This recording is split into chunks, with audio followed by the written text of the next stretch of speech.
Hello everyone, my name is Rev, and today I will be talking about the Falun Gong. Now, most people don't know what the Falun Gong is, or have heard of it, so let me just give some brief information about it before we get into its history. The Falun Gong is very spiritualistic in nature. It teaches that people aren't inherently bad, just corrupted by materialistic desires and karma. The Falun Gong has you do yoga-esque stretches and exercises to balance your spirit.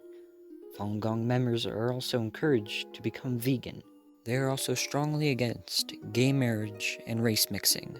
They believe that each race has their own heaven, and if you're not morally correct, or you're a person of mixed race, then you will be reincarnated.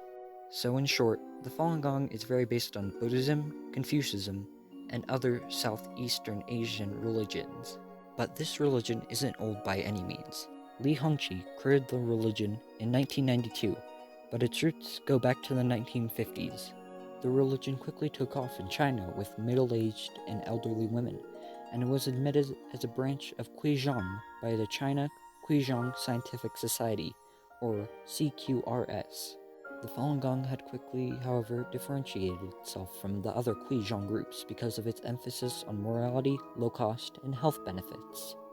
Now in 1995, CQRS wanted to tie the Falun Gong to themselves, so Li was given an offer to establish a Falun Gong association, but he refused. Tensions between the Falun Gong and the CQRS heightened the next year, eventually leading to Li withdrawing the Falun Gong from the CQRS. After this, Falun Gong would meet mounting criticism from in-party officials of the CCP and from other Guizhong masters, leading to all Falun Gong books being banned. Other Guizhong groups started to be called into question after this.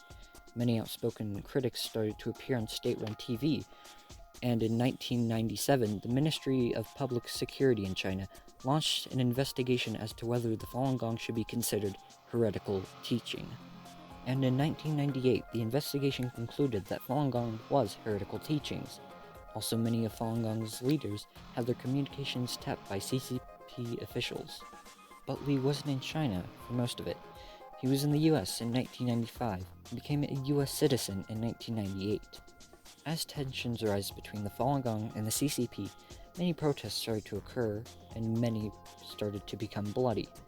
And China did what China always does in these scenarios: brutally suppress the masses with force.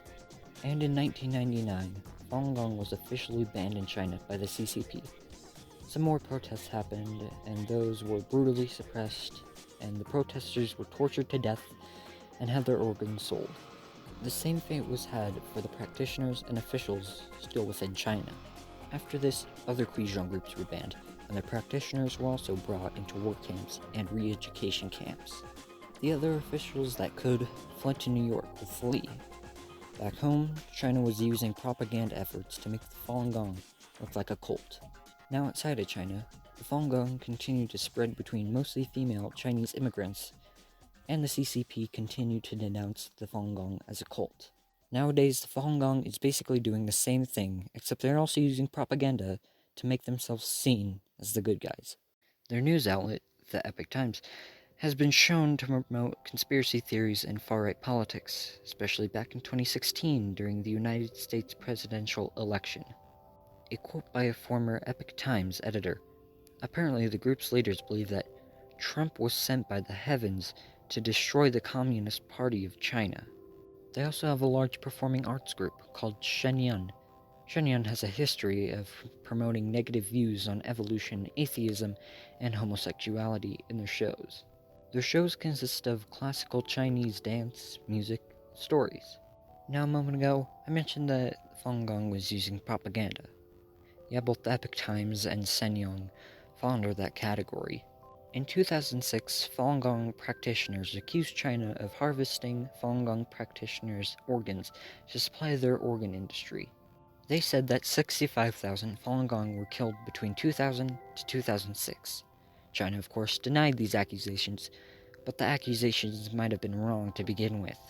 Falun Gong members believe that because they do exercises that enhance themselves physically and spiritually, they have better organs than most people.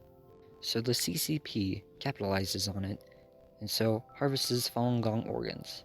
Now this makes China seem like they only care about Falun Gong organs, which is not true. China has been shown to place their undesirables in work camps, then when they die, China takes and sells their organs.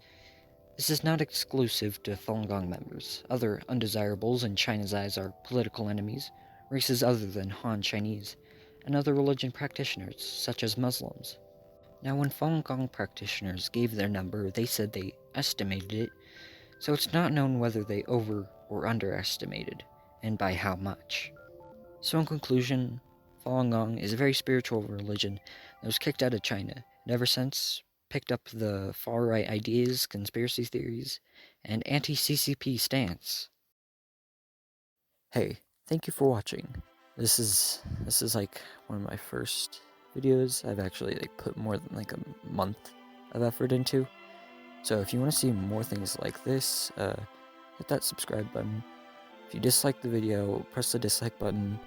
Any comments or criticisms would be much appreciated. And yeah, thanks for watching.